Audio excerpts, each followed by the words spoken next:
Hello everybody, it's Shafiq here, Shafiq the Empowerment Coach. I hope you're doing well. I hope your Thursday, it's Thursday, we're flying through the week, is proving to be a good day and a good place. But crucially, what am I doing here? Okay, so those of you who don't know me, who haven't been following my blogs this week, my name is Shafiq Villasanti. I'm a coach and author of this book there, There's No Shame. Get it from www.shafiqempowermentcoaching.co.uk or Kindle or Amazon. Coach and author and a speaker. But crucially, I am the survivor, as I always say, of 2 suicide attempts. That's right, I said it as comfortably as saying, could I have 20 Rothmans on that top shelf there? Not that I smoke, but why should I be ashamed of it? And I am passionate, that's right, I said it, I'm passionate about breaking down the stigmas and taboos associated with poor mental health. Not only men's mental health, but also females' mental health, women's mental health, absolutely. And I talk about it in a very upbeat, uplifting way, not somber.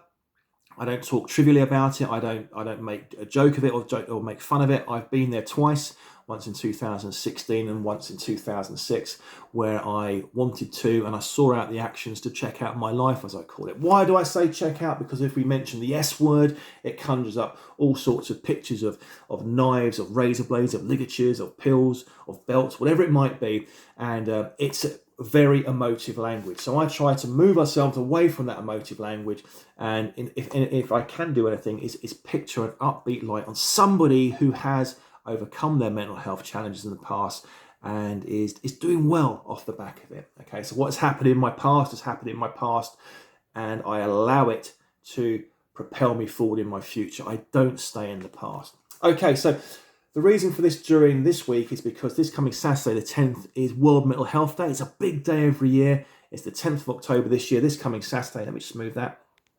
And it's really powerful that we start getting people talking. And the reason for these blogs this week is to give you an insight into where I went wrong potentially in my life, how I dealt with it, how I kept moving forward, and crucially, how I haven't gone back to that, because we are all living through a particularly challenging time, are we? Not with a big C word that's going on, and there's a lot of fear, there's a lot of overwhelming. Undoubtedly, people will be more depressed. There'll be a lot of anxiety about it, and let's not beat around the bush. I'm sure there are people who are very, very much struggling at this moment in time, and this is the big thing that I am passionate about. I'll say it again, passionate about getting people talking. Opening up, having those conversations, having that dialogue. You don't have to be medically trained. As I've always said, the biggest changing point in my life is when I spoke to my beautiful wife, Dina, and she's not a psychiatrist, she's not a nurse, she's not a doctor, she doesn't know anything about pharmaceutical drugs, but she has two of these, one of these, and she listened, and she looked, and she commented. And in that instance, I felt that I was worth something.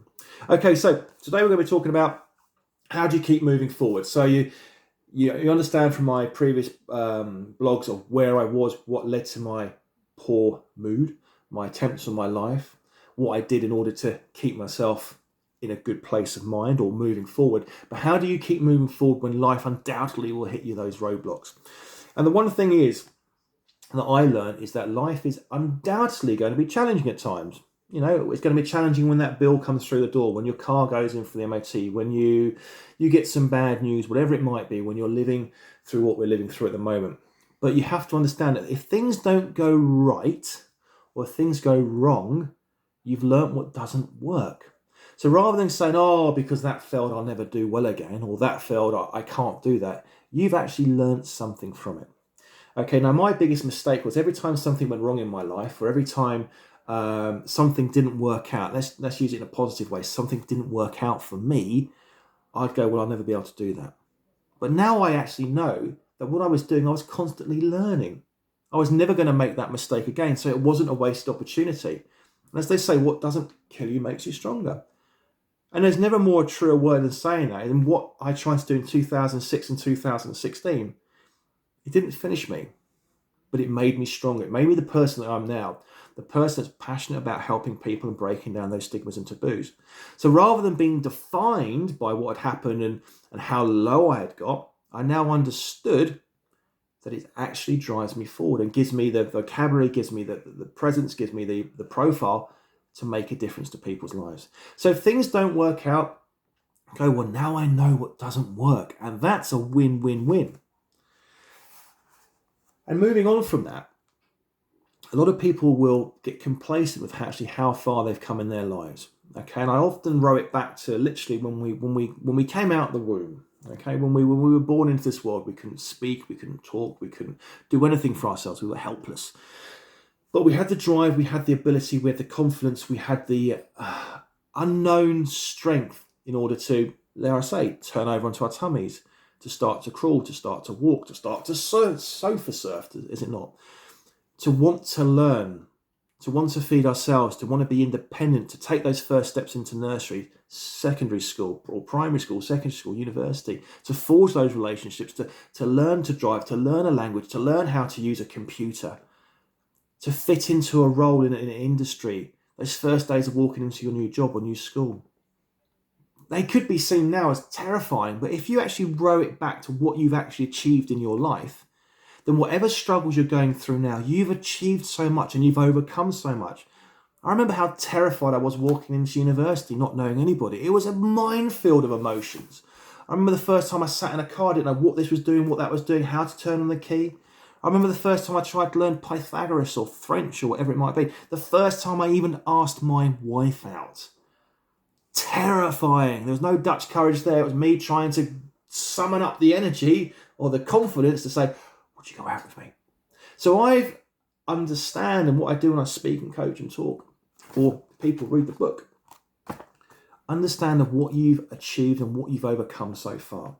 And in this present time and age, October 2020, we've gone through the most trying and challenging 2020 ever. We'll never get a day like this. We'll never get a year like this ever again. But what you've shown collectively and individually is that you've managed and that you've coped. And that you've been using these four walls, not as a prison, not as a cell, but as a safe place, a sanctuary. If you've been homeschooling, give yourself a round of applause. If you've been furloughed, give yourself a round of applause. If you're looking to diverse, give yourself a round of applause. But crucially, if you're fit and well, give yourself a round of applause because you've been trying your hardest to get through this. And that's where that strength and that's where that fortitude and that's where that courage and all these other big words I could throw at you or am throwing at you matters, because you've shown that you can overcome. You've shown that you're overcome. And I can never really do this justice in 10 minutes, but one thing I would like to say is that every one of you, and I had to work this out for myself, is that you are amazing. When do you ever say that? When have you ever said that I'm amazing? Probably not. I know when I was in my darkest place in 2016, I was on prescription drugs, I was seeing the GP, I was going to the psychiatrist, I was going to the groups. 2017, I then lost a 12-year career. I was 14 days away from repossession. I had to go to the food banks. I had to go to the charities. I was offered bikes for transportation because we had no vehicles potentially. By looking back, I realised how amazing I was. By looking back now, I realise that I got through it. So whenever I'm thrown a curveball, I realise of what I've gone through. Now, you don't have to reach such lows as I did and go through that whole gamut of emotions that I went through or we went through as a family. But sometimes retrospectively looking back will remind you of what you've got through in your life. Even those hard, harrowing times, and yet you are still here. You've got something about you that is driving you forward. Now, you might be stuttering through it, coughing and spluttering through it, but you are still here. There is drive, there is belief, there is conviction, there is a heartbeat, there is a brain pulse. You feel your pulse, be grateful. That's when you realise how amazing you are. That's when you realise that the gift of life is amazing. The fact that you are here living and breathing is amazing. The fact that if you're fortunate enough to have children or you've created life, you've created life. I mean, that is amazing. And sometimes you have to dial it all back and not be fixated on what other people have, but run your race. Get to your finish line and not try and get to somebody else's finish line. See where you want to see yourself. See yourself in that relationship. See yourself in that job. See yourself with that financial freedom. See yourself with a body, the figure that you might want. And say, that's what I'm going for. No one's going to take me off it because I believe in myself wholeheartedly. Because you know what? I've got through this before. If you were to write down like I did, it's all in the book, chapter 8, what you have achieved in your life, you'd go, my God, I can't achieve that. You list down everything that you've gone through in life. Bereavement, love, heartache, break, financial, whatever it might be. Loads of stuff. Can't do it justice. Running out of time here.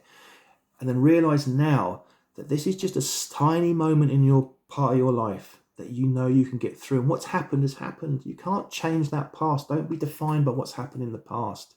The future is yours and yours alone. It might sound corny, but truly it is. And it's for you to orchestrate and you to find yourself gravitating or attracting the right people in. If people are poison, if people are challenging you, if people are serving you no good, then don't stay with them. You can't expect different results if you keep doing more of the same.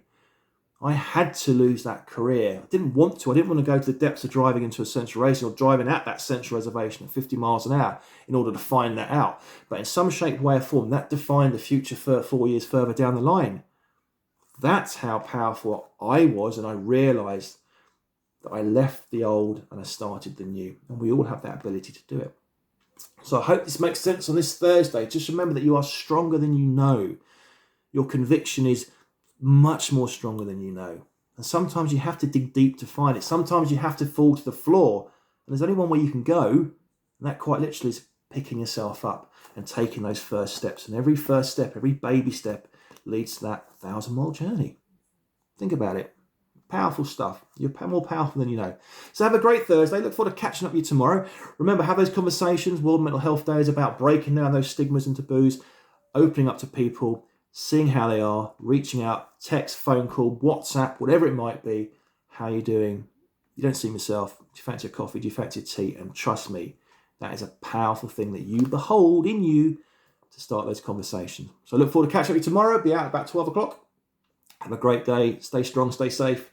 Thanks for your love and support. Remember, please like, please share, please subscribe. Please hit that bell icon. Share it to people that you know who might be struggling, because this is an empowering, uplifting take on mental health and how crucially you can overcome it. Have a great day. Cheers. Bye.